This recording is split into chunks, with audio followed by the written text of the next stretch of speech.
Good to have everybody with us today, a week out from the presidential elections here in the United States. And it couldn't be a more important time, not only to look at what's going to happen on election day, but what more importantly awaits us in 2021. This has been perhaps one of the most challenging years for the United States in recent memory. And obviously, there are a whole host of issues, whether they are political, social, economic, that as a country and as a global community, we're going to have to contend with. For Situation Room X over the next 2 days, we hope to examine four parts of that, starting with the American brand this morning and going through to global health, climate change, as well as trade, and taking a look at what are some of the communications challenges that companies, organizations, leaders around the world should have top of mind, should be preparing for. For those of you who have not been at one of our conferences before, this is actually our 13th conference. They're normally in person. We've held them last year in Richmond, Virginia, at Harvard, Dublin, Madrid, Los Angeles. It's obviously a different circumstance this year, but we're really pleased to be able to bring together even more people as part of this conversation, and thank you for joining. We're also grateful to the state of Virginia, the Virginia Economic Development Partnership, who has continued to support these exchanges to help small, medium-sized businesses in thinking about their global expansion. And so we're looking forward to a very robust and relevant conversation over the next couple hours and the next 2 days. So again, thank you for joining us, and over to my colleague, Johanna. Thank you, Brett. I know that all of us are sitting here either having voted or examining the votes, but a week from now, hopefully we have that clarity. So I am really honored to be joined by two excellent panelists who have been there and done that. I've got first Henry DeCio. He was my colleague in the Obama days. He is an author, a public speaker, a campaign and organizational strategist. He served as deputy assistant to President Barack Obama and was the 2008 chief operating officer at Obama for America. Henry is the author of a book, Campaign Inc., How Leadership and Organization Propelled Barack Obama to the White House. And you guys should follow him right now because he has another book coming out in March that I got a sneak peek of, and I have to admit, I couldn't put it down. Really about transformative leadership. And it is my sincere pleasure to be joined by another colleague, Brian Lanza, who's a partner of the Omnicom world over at Mercury. He is in Washington, D.C.'s office. He specializes in public affairs and media strategy. Brian served as communications director for President Donald J. Trump's transition team. Prior to that, Lanza served as deputy communications director for the Trump-Pence presidential campaign, where he helped craft the strategy and messaging for the campaign. In addition to managing media relations oversight and surrogate management. He has a long history in Republican politics, but actually dates back to California. So it's a real pleasure, both of you. Thank you for joining us. I know it's 1 week before the election, and all of us have worked on these campaigns, and we have had the extraordinary privilege of being on a winning campaign, having worked on a long, grueling campaign to get to the White House. I think it's important just to set the stage before we move to 2021 on where we were at that moment in time. So I'd love to know, first Henry and then Brian, I'd love your sneak behind the scenes 1 week before you knew you were going to take on a transition in the White House. I can maybe kick this off. Thanks, Johanna, and thanks everyone for joining us this morning. I'm thinking about this week. I know Brian's going to have a far more interesting story about his last week in the campaign, but ours, I remember two conversations, but I also just, in thinking about this moment, I remember how big the organization was at this point. And you have, you know, you have ads running on television, and you have, at least in our time, you have people out on the doors, and you have offices open, and, you know, the campaign is really at this stage spinning itself out. You know, so you've managed your money carefully, you've gotten your plan, everything, you've gotten to this point now, and now you're just emptying everything out. And there's such tension in this moment right now for the people who are, you know, this is a very human thing, this campaign stuff. In our organization, you know, we have, if you go back to the very earliest days, 6 weeks after he announced, you have, you know, we took over the 11th floor of a Chicago high-rise. So, you know, you have people spilling out off the elevators into this big space. It's too big for us really at this early stage. You've got computers coming out of boxes and you don't have your servers up. You've got checks coming in the mail and you're trying to get your bank accounts open. And so you're building the airplane in mid-flight and you don't know, you know, the phone calls are coming to the reception desk, but they don't know where to send them because we don't know each other's names. And that's kind of how you start, is you build this community from scratch with no rules and no norms, and there's no history, you know, there's no history to guide you. And that is kind of how you start, and you get your heads down and you build up your individual sort of silo, you know, your departments, and then those departments string together your whole organizational system, and your meetings in the morning are with department heads and that kind of thing. As you go into that second phase of the campaign, you have, so that's what I call the early days for us of hope and chaos. The second phase is the phase I call change on steroids, where you're growing, things get faster. You take a year to build up for that first race in Iowa, but now, you know, as you go along, there's debates, there's the PR crisis, there's, you know, races are faster. Now you have 3 races in a day, 24 in a day. You have a shorter runway, so the pressure gets heavy on the campaign. We went through like 54 races or whatever to get to June. And then you get to that final stage, which is where we are now. And for us to go from, you know, zero, the first day to month 16, we had 2,000 staff, and we're running about $40 million a month as a budget. The last 16 weeks, we grew from 2,000 to 6,000 staff. And we went from 40 million a month to 100 million a month, which is small by today's standards. But back then it was a lot. We were the first campaign to opt out of the financing system. And so I like to say that, you know, for me, I have I look at this as the business of winning. And I like to say that the best CEO wins. It's not just about what we see in the ads and what we see in the speeches and the crowds, but you're really built. We scaled from a mom and pop shop to Walmart in 21 months. And that's essentially what we're talking about as these campaigns come into the final days, and you feel that pressure now of everything coming into this moment. And while we had an easier run in our last days, again, I think Brian will have a very interesting point of view for his last days. Our tough days were like in early September, right after sort of when Sarah Palin had come onto the ticket, and the energy that came around McCain suddenly. And so those moments of pressure, campaigns have to get through moments of building and the pressure and all of the challenges that go with it, and you take that into the administration. So maybe I'll just stop there. And Joanna, I don't know, may have a different view as well from where you were in the last week, because you had a different view than I did from headquarters.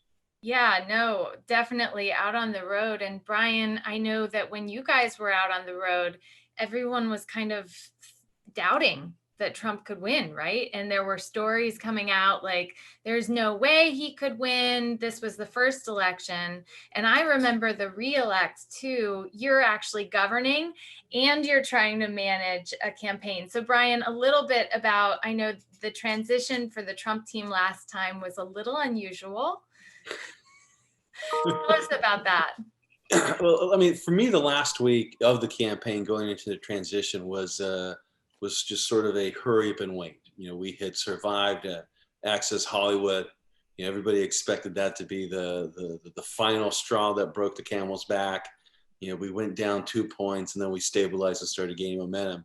So by this Tuesday, you know, we had a high level of confidence that we were going to win. Whether it was short-sighted, whether it was certainly not reflective on any polls other than the fact that we had just survived what people had reviewed as a catastrophic campaign situation. And so like every day that we woke up, that Monday through Tuesday, those 8 days, we'd always walk around. I'd run into Kellyanne, Jason Miller, Bannon, is like, has it dropped yet? Has it dropped yet? We were all waiting for, I think what you guys know in the space as well, that N-word video that people had talked about, that had Trump on the show of his TV show, The Apprentice, where he had spouted off the N-word with Jay-Z, in some rap, and that it was about to come out. And so we had this high level of confidence that we had survived Access Hollywood, and that we would ultimately survive whatever N-word video existed or didn't exist. And we were just waiting for it to hit so we could immediately start the recovery standpoint from that. And so we were just walking around feeling we were going to win, knowing that this thing could drop and it could completely disrupt. And we were hoping it would drop on Monday. We were hoping it would drop on Tuesday if it did exist. By Wednesday, we were feeling a little bit more confident that it didn't exist. By Thursday, we're like, this is the last time they have to drop this video before it has an impact. By Friday, we're just like, holy smokes, we're going to get through this.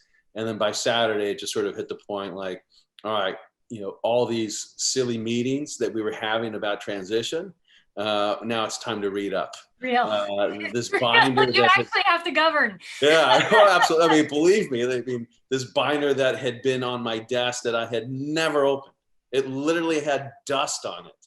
And all of a sudden, it's Saturday and everybody's like, hey, be ready for your transition meetings. And I was like, yeah, I think I got something on that. Let me check. It happened to be the only binder in my desk, by the way. I didn't have time to accumulate things. And then, you immediately, you start looking at staffing situation. And then our standpoint is, we won election day. We knew that evening, you sort of got the sense in the room on the 5th floor at Trump Tower that Christie was going to be cut from the team, and that binder, some of it was going to be thrown out, maybe all of it was going to be thrown out, or we were going to try to find a way it could work. Just hang tight, we'll figure it out. And just completely become overwhelmed the next morning, or you don't go to bed till 5 in the morning. I think was the last, our last hit was at 7:30 a.m. I needed to be back in the office by 9:30. I went to my hotel or went to my apartment and showered and went back to the office. All of a sudden, there was all these people I'd never seen before. There's a high level of security. They're like, you can't come up. I was like, get your hands off me. Like, I work here. Don't touch me again. And they're like, no, you don't understand. Like, you can't get in. And we were just, we were all, the entire campaign for the most part was stuck outside of Trump Tower trying to get in because we weren't prepared for the protocols to be in that space. They wanted to let us in, but there was, government folks wouldn't let us in. And it was just catch up. We'd fired Christie, ceremoniously or unceremoniously, we'd already known about it. And it was just chaos after that. We had these plans that nobody wanted to read. I'd read it. It made sense to me, but nobody wanted to follow because they had their own vision of what it was going to look like. There were 90-day plans, 120-day plans that nobody implemented. And it was just, it was building a new organization all over again because we had never really built out the Trump campaign organization. For Corey, for all his credit and all for his discredit, he had secured the nominations with basically a volunteer army. And by the time you got to the convention, that's the first time that you were building out political organizations within the campaign structure that was beyond a 23-year-old college graduate who was just waiting for Corey's instructions. And it was unique and it was challenging and it was hard. And, then we tried to build it even faster through the campaign, the flying after the convention, and decisions come fast.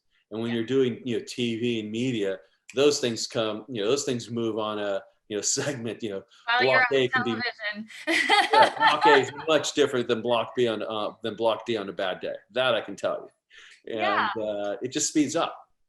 But that is the important job, is that that they are fighting to have the responsibility for the federal government. And I think a lot of Americans take for granted some of what we have in terms of our security. And I always remind Americans that while we have things we need to improve on, we are clearly in a situation where thank God, our presidents have been safe, and and so far we are in a situation where we're planning for this election, and so remind us of all we do have. But in that transition time, when a new leader gains that authority, it's either a reelect and you continue on with your government procedures, but you may change up some of your team, or you are in the situation of building anew. And so, should a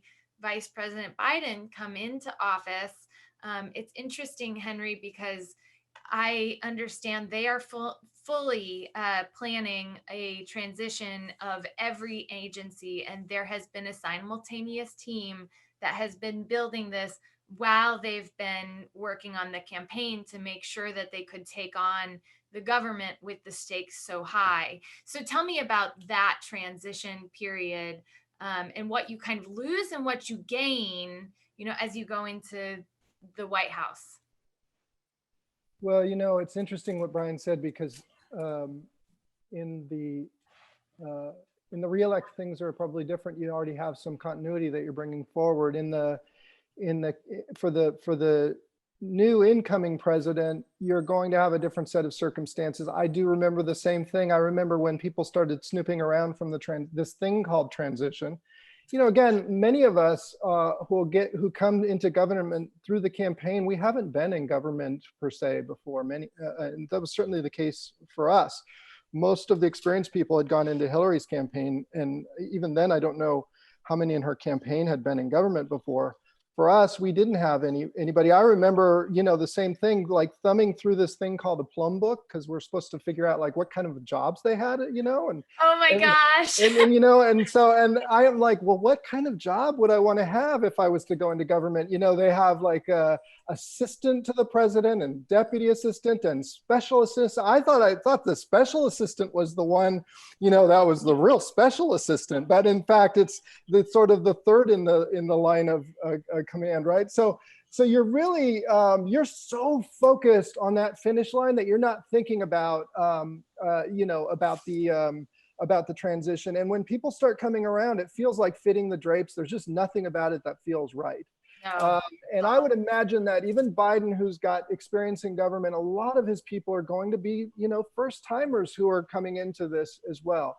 And when you start building out that transition, it is, I will just tell you that on my first day, I didn't know where I was, I didn't know where they were going to take me to. I didn't know where my office was. I didn't know anything going in the door. You learn your job as best you can, and you are reliant on the previous administration, the people who've been in those jobs to help you as well with that transition. And, there will be some challenges for Biden if he wins this, because on two levels. One is, Trump has been unpredictable about what he's going to do with his transition. And so that makes it hard for the transition team to balance. The second thing is just inherently, if you're the sitting president and you're just not planning, planning a handoff is not what you're doing. And we've seen this a little bit with Clinton and Bush back in in their transition. There was some tension in that transition. So for Biden, it's going to be, when you come off a campaign, you're going to want to bring your innovations. You're going to want to bring the culture that you had into the White House, your innovations, the people. And the way we did it was we actually, we had, on the one hand, we had, a lot of Clinton people kind of layering the top of the transition, Bill Clinton people I'm speaking about. And those are people who had been in government before. And then there were people like me who knew the people, the campaign and the culture. So I felt like that was an easy bridge, it was a nice bridge. It was an unexpected one for me, frankly, like, what are all these Clinton people doing here? We've done all this work. But the reality is that, they knew government, they knew the levers, and then we had a team of people who could come in and learn government as well as bring our people forward. I liked that. It also meant that we were very legislatively focused. If you looked at our team, it really felt like we were aimed at the legislature when we had always been aimed at the people. So these are the kinds of things that you look for in a transition, like how are they building the team? What are the priorities of the administration? What can you learn from, like I say, the best CEO wins. What can you learn from Joe Biden, the CEO, that he's going to bring into from the campaign that he'll bring into government?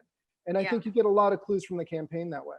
Yeah, no, you're absolutely right. And it is, I was talking to a business leader and she was saying business thrives on certainty. But we're in a place that unfortunately the political world has been very uncertain, probably anything but business as usual, everybody throwing each other on under the bus and not necessarily focused on the issues that Americans care about. So a lot of the traditional playbooks have been thrown out.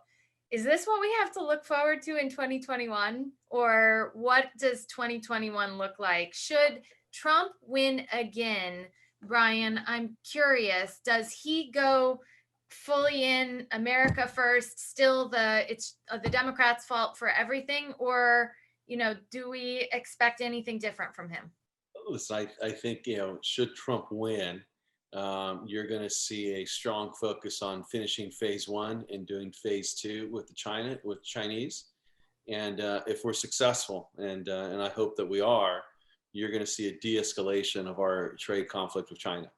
But I think anything independent of that, you will see, a Trump presidency second term, put the vice around the China-U.S. Integrated economies. I think they just look at it as pandemic. The response to PPEs is another validation. They're looking for supply chain issues. You're looking at other countries potentially stepping in. I think the president now is in a position that he wants some type of phase two with the Chinese. And if they're successful, I think you'll see him work collaboratively with them to try to get there. But I think if that comes short, I think we can, and I expect a fast time clock, not a 3 to 4 year process. Again, you're talking within a year to 6 months of something phase two before President Trump just rips the cord and says, it's now time to decouple the two economies. That's interesting. I know, Henry, that was a big, it was an interesting transition into government for me, because at first you're building coalitions of, people throughout the United States. And then you move into this position where you're building coalitions around the world. And doing bilateral meetings with China was nothing like doing bilateral meetings with any other meeting, because they have their plans for the next 50 years, right? Built out. They were looking at the Belt and Road Initiative for a long time. And I know tomorrow we'll have trade experts kind of talking about that focus. But I guess that's a question.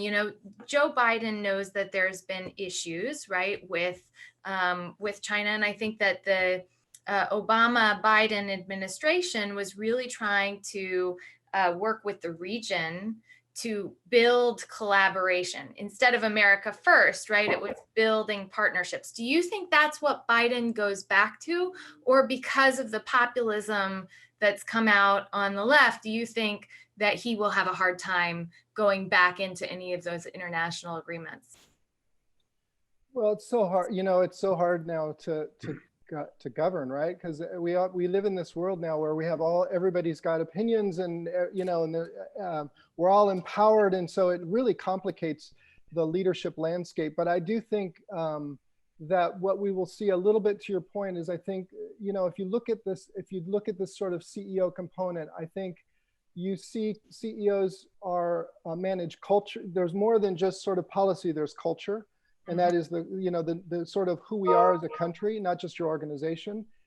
There's advancement, how we bring everybody along, and then there's fairness. Those are kind of the three corners of how I see CEOs are evaluated. And I think on the culture side, I think we're going to see Joe Biden talk a lot about empathy and inclusion, collaboration. So this is a little bit to your point. So he'll be trying to figure out how to bring people together to solve problems, which is a tough kind of leadership, right? I think you'll also have on the policy side, I think it'll be very familiar, right? Healthcare, education, climate, bringing jobs. And I think he's very oriented to jobs and bringing everyone along. And I think this third element of fairness, integrity, right, are going to be kind of a mainstay of his leadership. So I think when we look at this, we're going to see what we've seen from him in the campaign is community, prosperity, equality. And I think that fairness aspect, I think we're going to see him be that kind of bridge builder, bringing everybody along, doing the hard work of leadership. That is hard to do today, to be quite honest. And so I think that'll be kind of how we those elements I think will come across in all of his policymaking. Yeah, I think that's really helpful. And I know that some folks joined via the link that I had. So I think that it comes up as a question from me, but we've got a question. Is it conceivable that Biden will, and just to be clear, anyone who has questions, please put them in the Q&A. But is it conceivable that Biden will find it harder to de-escalate in the trade war with China? As the saying goes, only Nixon can go to China. Does Trump have wiggle room to ease relations to Biden, or in order to not be seen as weak and to play the Democratic left, will have to hold to these policies through much of his term? You know, it is like the transition period of how you take on that struggle that's going on with China is an interesting perspective. And Brian, you know, what I found so interesting is that President Trump has really gone through national security advisors, like one after another. Now he's seemingly had the same national security advisor since the end of, you know, last year, really during this pandemic. Does that kind of remain the focus? And then in Biden's term, I guess, Henry, would we see a new national security advisor come in, and would they immediately de-escalate, or would they have to continue escalation before de-escalating? Brian, to you first.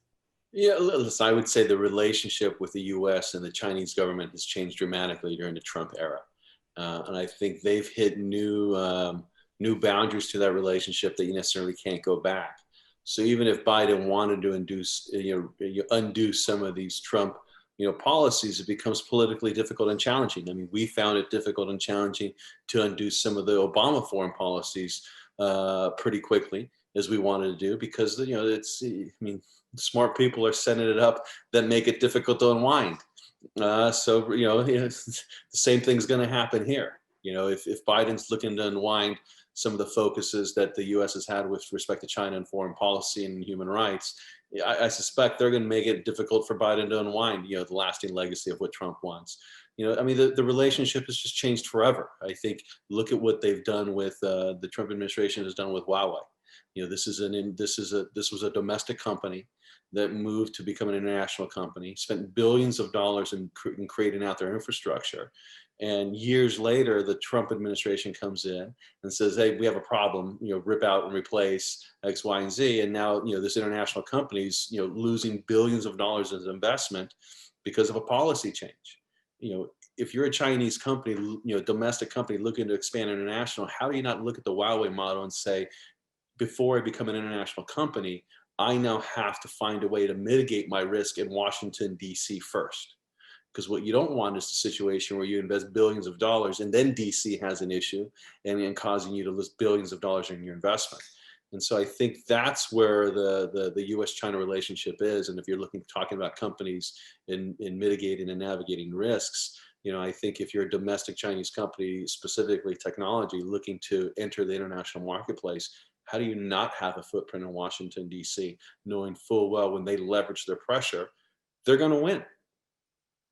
That's what the new model looks like. And I think, from a Democrat standpoint, that has its advantages too. I mean, Democrats care about human rights. This now gives them a leverage point to extract policy through the new levers that Trump has created. And it's a good thing.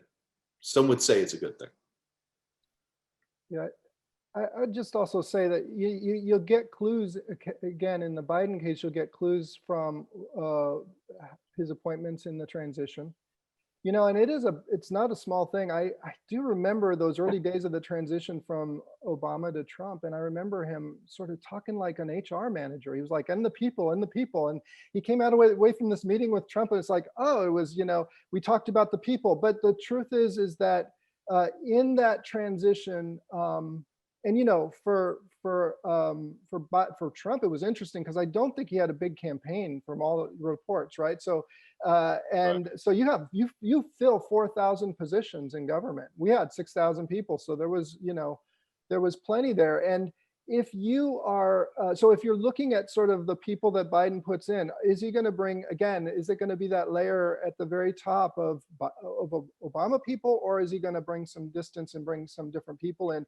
If you see, I would just say that if you see some Obama people that are, some experienced people in those jobs, there's might be a rush to kind of, go back to where where things were, that sort of urge to rebuild government, right? And so I don't really know where Biden will go on this, but I think what we'll see is that there is a very fluid map available for him. And while I agree, Brian, we don't lurch a lot as a government for the most part.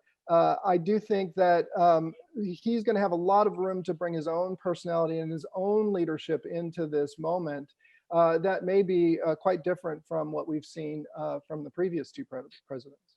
Well, and it is an interesting thing because really, Biden, I realized this after leaving government and working in the private sector. In the private sector, you can just say, I'm done. I don't want to work with this company, right? In the government world, you can't do that. You have to work with everyone, right? So to that extent, Vice President Biden has that experience having worked with multiple coalitions. And so it is interesting to see whether he builds coalitions that could actually tackle this in a bipartisan, nonpartisan focus. We've got a few questions here I want to get to. So Henry, actually specifically a question on financing. And I think this is an interesting one for you guys to take on, because I know, Brian, your background in campaign financing and what you're working on is a little different than I really agree.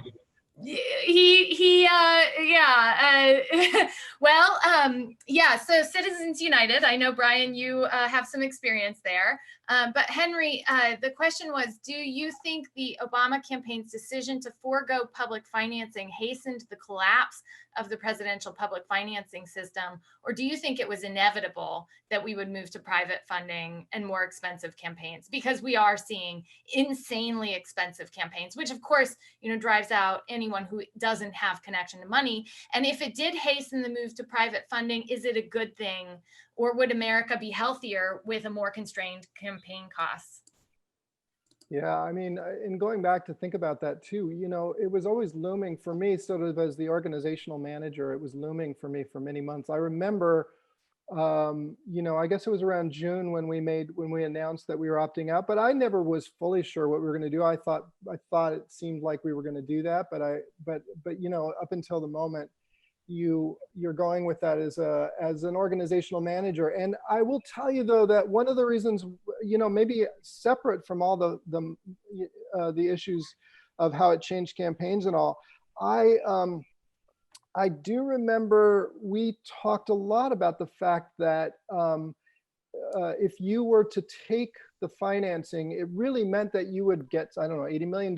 You could run the presidential operation around that, right? The candidate operation, I mean. So it was enough to kind of put in operation communications and whatever around the candidate, but you would put everything else over to the DNC essentially and count on that function to live there.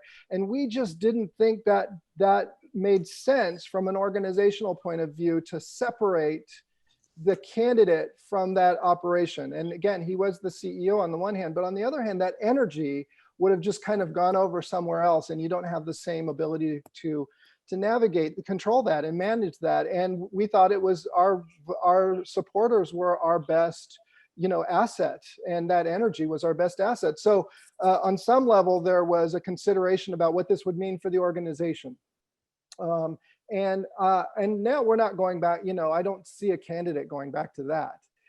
So it's a challenge for us because, there's a lot of money now going into the organizations. I think, hundreds of millions now can be raised in a month now. So I think there's, I think this was inevitable, certainly in Barack Obama's case. And I can't see a candidate now going back and putting that genie back in the bottle. Yeah, Brian, what do you think? The genie that you let out of the bottle. I mean, you just unleashed the genie. I don't take full responsibility. I share credit with President Obama in opting out of public financing. He led the way. So there are some, great moments in his history that, Republicans will celebrate. Yeah, listen, I'm of just the opinion that money is speech. The Supreme Court happens to be with me as well, and they validate that from the Constitution. And there's no way to keep money away from speech. However many laws we pass, there are always smart enough people that figure ways around it. Because at the end of the day, you can't restrict speech in this country, and money is speech. Whether it's corporate money or whether it's individual money, speech is a guaranteed right here in the United States. As much as they try to, put regulations and legislation. I mean, there are nearly 1,300 laws on the books already that affect speech. But money is speech. It's allowed in our system. President Obama highlighted that in 2008 when he captured the imagination and attentions of a lot of Americans to get involved in this campaign. And that's the way it should be. I'll also point out, it's my favorite, piece of American history. The first super PAC in this country, wasn't a new concoction. It was put together by Thomas Jefferson with French money to influence American elections. So not only is money is speech, we've also been very receptive to foreign money being involved in our elections. We've changed it over time, but the first super PAC was by Thomas Jefferson with French money to influence American elections. You can't restrict speech. That's why you ultimately can't restrict money. Yeah, well, it'll be interesting to see how this is tackled. I mean, I do think there's something with money and oxygen, right? And we have probably not fully funded NPR or PBS or had any, real bipartisan collaboration in our media environments as well. So we've got a lot to focus on there.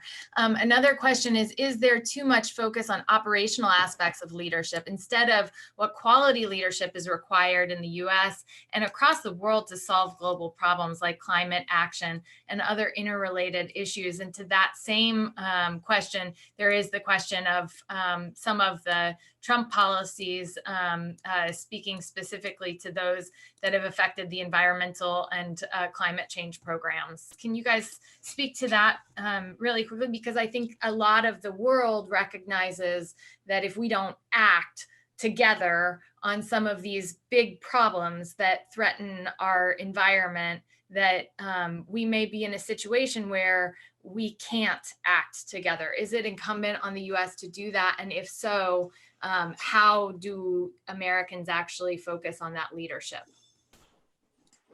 Listen, I'll speak, since President Trump, moved out of the Paris Accord agreement. Listen, I remember the discussion when the Paris Accord was going forward.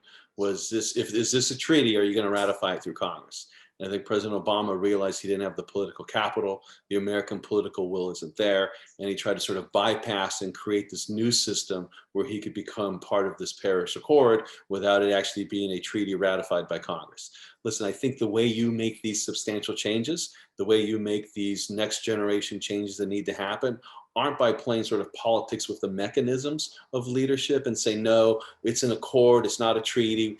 Make your case. The best part about America is presidents get to make their case before the American people.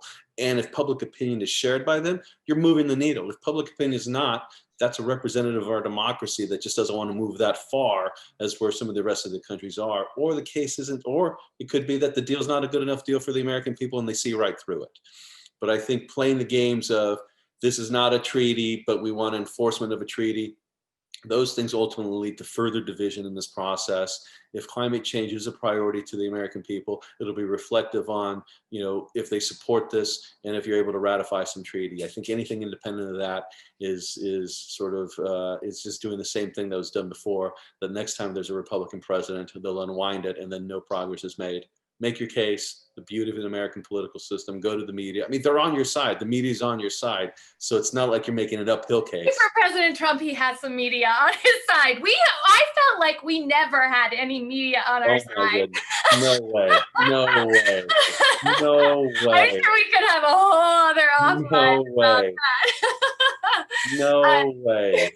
No, it is a question because, I think there's a real, there's differences of opinion whether the private sector should really take this on or whether government should regulate some of those things. But how does the US move ahead?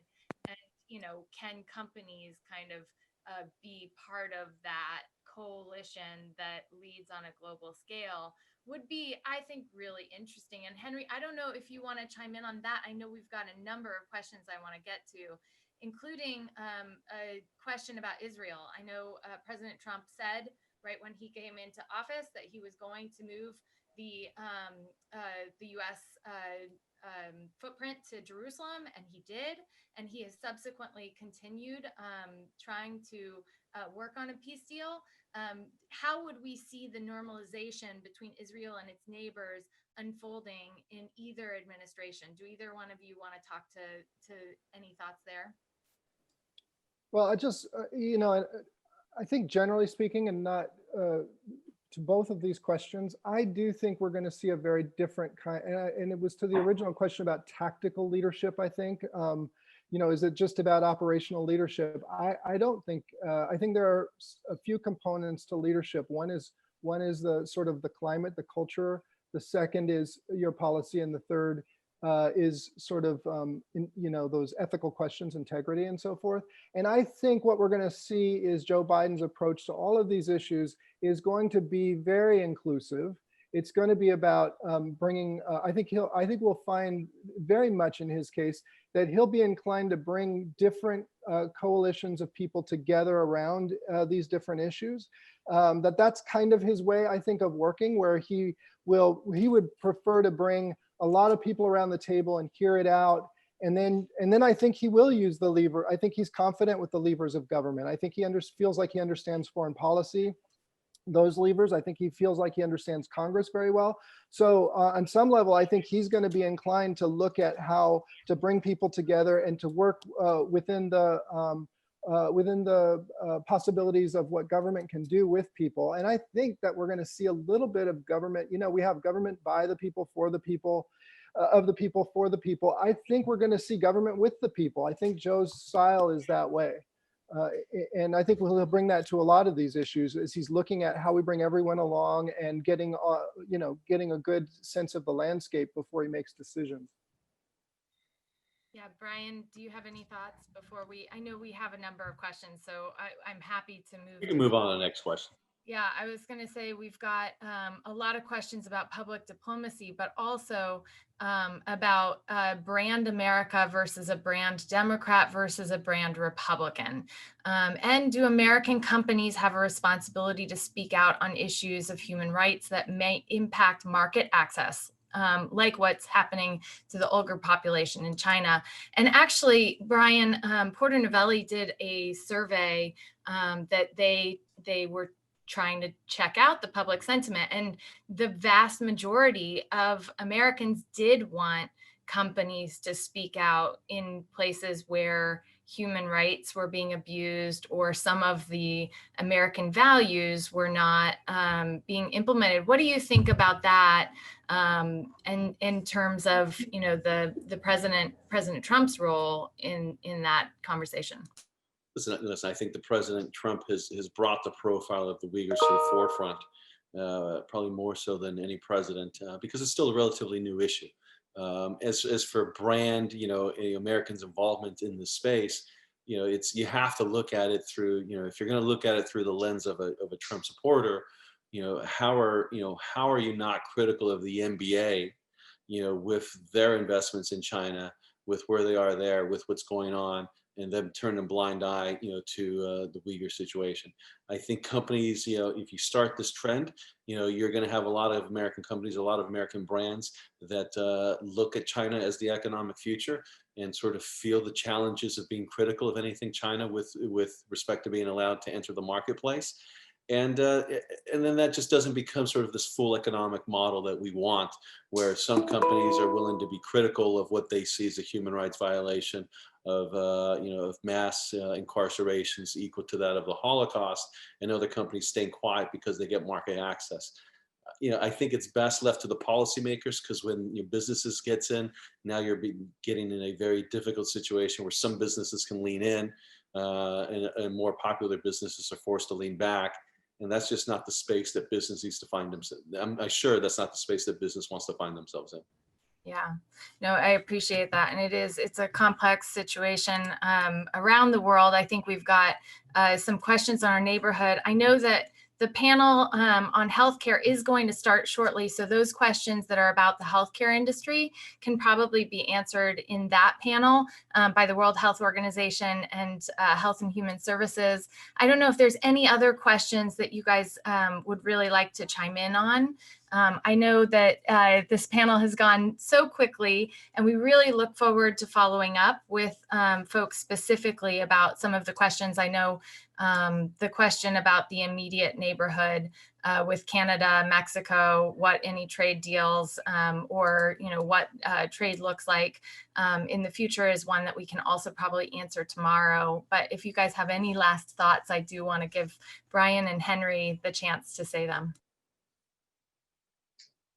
Henry, go ahead. Yeah, sure. I do think there is one thing about the strategic landscape that we shouldn't ignore, and it does go to Brand America, but Brand America doesn't always necessarily come up in our politics. Politics, we're very passionate about our politics, but when you really there was a discovery for me in 2008 that I think really has stuck with me that I'm not sure this election captured really. And that is when I look back on our 2008 run, it wasn't to me so much what we aspired to. Our success wasn't so much attributed to what we aspired to as what we tapped that already existed throughout the electorate. And that was what I think of as an innovative mind, a service heart, an entrepreneurial spirit, and a collaborative outlook. And I think that's not a Republican thing or a Democratic thing or a red or a blue or, it's not even, frankly, I see it all over the world. There is this new DNA that we were able to capture and harness and channel toward I think for the betterment of society. And that exists, when election day goes away, that's what's going to be there, that innovative mind, service heart, entrepreneurial spirit, collaborative outlook. And if you see, I like to say that if you see that as a CEO, if you see that, whether you're the principal in the school and you see that kind of change maker coming in your classroom versus students, if you see that as a CEO, that you have today people with rising individual agency and these tools at our fingertips, the tools of change that were once only available to a few. The democratization of leadership. What we have is an empowered citizenry, and we have an empowered landscape, and everybody is now able to be involved in every aspect of society, and that complicates the leadership landscape. And I think the leaders who see that and use that as part of, and access that as part of their leadership, whether you're in politics or in business, you are going to have a different perspective that you bring into this space. And I think that's why we see empathy is hugely important, because I want to know that you're using your change for the good of all together. So inclusion over exclusion. These are all things that are subtle in the culture of our politics that are not the rising issues that I think are important for leaders today to see and understand. Yeah, Brian. Thank you. It's how am I going to follow up off of that statement? That's multiple mission statements in companies. All I can say is listen, the scars that are dividing this country. A good foundation of it is partisan, and the only way we can sort of move beyond this hyperpartisan tension time is by not rewarding the hyperpartisans. And we're in a dangerous time where President Trump can say one thing, and before the facts are even analyzed, or even a President Biden can say something, and before the facts are even analyzed, you already have 50% of the electorate that just doesn't believe it's happening. So you couple the partisanship with our style of freedoms that we have here that are different than any other place in the world. Even the UK has more restrictive media access than we have here. And you set up a situation where there is responsibility on the individual to move forward and do their own research and be a responsible citizen.